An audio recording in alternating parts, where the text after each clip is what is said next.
Scorpio 2026 Prediction. Taon ng muling pagbangon at kapangyarihan. Isang taon ng pagbabago, tagumpay, at panibagong lakas. Karera at pera. Ang 2026 ay taon ng pag-angat para sa Scorpio. Asahan, makikita na ang talento mo. Posibleng promosyon o leadership role. Dagdag na pagkakakitaan. Mas malinaw at malakas ang instincts mo sa pera.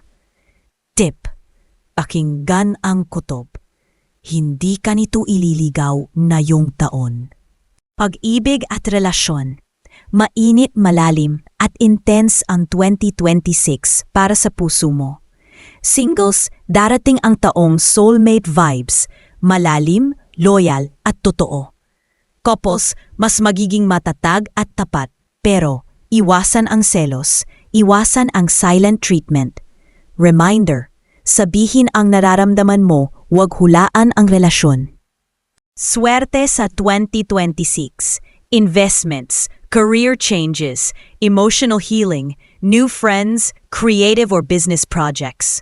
Hamon, pagbitaw sa sakit ng nakaraan. Kapag nahawakan mo pa yan, mabagal na dadating ang blessings. Lucky color, maroon o dark purple. Crystal, black obsidian. Best months, March, August, December. Dapat iwasan. Labis na pag-iisip, matataas na emotional walls, pagdaramdam o paghihiganti. Mas malakas akong bumangon. Mas malalim akong kumaling. Mas maganda ang naa-attract ko.